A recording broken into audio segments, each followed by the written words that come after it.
সুন্দর একটা পয়েন্ট তুমি দিয়েছো আমাকে যে হেটার্স। পৃথিবীতে অনেক হেটার্স রয়েছে। তুমি যখন কোনো কিছু করতে যাবা তখন তোমার ক্রিটিসাইজ হবে, অর্থাৎ তোমার পজিটিভ কথা বলার চেয়ে তোমার জন্য নেগেটিভ কথা বলা, এরকম লোকের সংখ্যা অনেক বেশি। তবে এটা মনে রাখতে হবে যে তুমি হেটার্সের মাঝ থেকেই তোমাকে বের হয়ে আসতে হবে। এখন তুমি বের হয়ে আসবা কীভাবে? এই প্রসঙ্গটা বলছিলাম, আমার ছোটো ভাইকে আমি বলেছি যে তোমাকে ইংরেজিতে কথা বলা উচিত, you should speak English all the time. এখন ও আমাকে ইন রিপ্লাইড সে বলেছে যে নো, আমি যদি if I want to speak in English that time I will do some mistakes and my haters will be hate me. So আমি এই জিনিসটা শুনে I become very shocked. How is it man?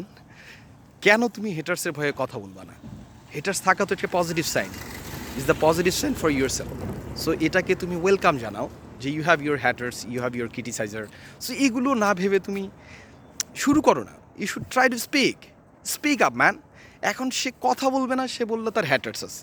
যে এই জায়গাগুলো থেকে যতক্ষণ না পর্যন্ত বের হয়ে আসতে পারবা, আমি আমার ছোটো ভাইকে বললাম যে যতক্ষণ না পর্যন্ত বের হয়ে আসতে পারবা ততক্ষণ পর্যন্ত you will never able to change your own position.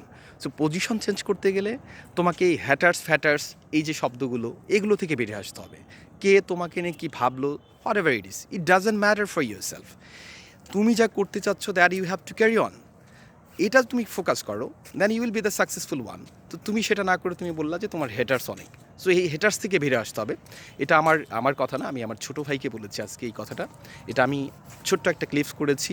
আমি যাদের সাথে কথা বলি, যারা আমার ওয়েল উইশার, যাদের সাথে আমার অনেক বেশি উঠা বসা, যাদেরকে আমি অনেক ভালোবাসি, যারা আমাকে অনেক বেশি ভালোবাসে, অনেক সময় ওনারা বলেন যে ভাইয়া কী করা যায়। আমি সবসময় বলি you should try to start. এখন এই ট্রাই টু স্টার্ট না করে ডিরেক্ট তোমাকে স্টার্ট করতে হবে। টাইমকে স্পেন্ড করে ওয়াস্ট করা যাবে না। টাইম চলে গেলে আর পাবা না, এটা আমরা জানি যে টাইম অ্যান্ড টায়ার্ড wait for none. So this is a simply approvable, but আমরা এই কাজটা যে ক্যারি করবো সেটা কখনোই করি না। সো হেটার্স থাকতে পারে, এটা একটা পজিটিভ সাইড হিসেবে তুমি নিয়ে তোমার কাজ করিয়ে যাও, তুমি সামনের দিকে এগিয়ে যাও, and you should try to start right now. এখন যদি তুমি সেটা করতে পারো, আমি পার্সোনালি বিলিভ করি will be the successful one.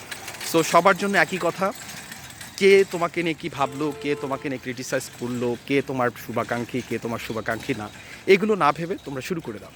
তুমি যেটা করতে চাও সেটাকে মন থেকে ভালোবেসে শুরু করে দাও, ইনশাল্লাহ successful will come to your hand.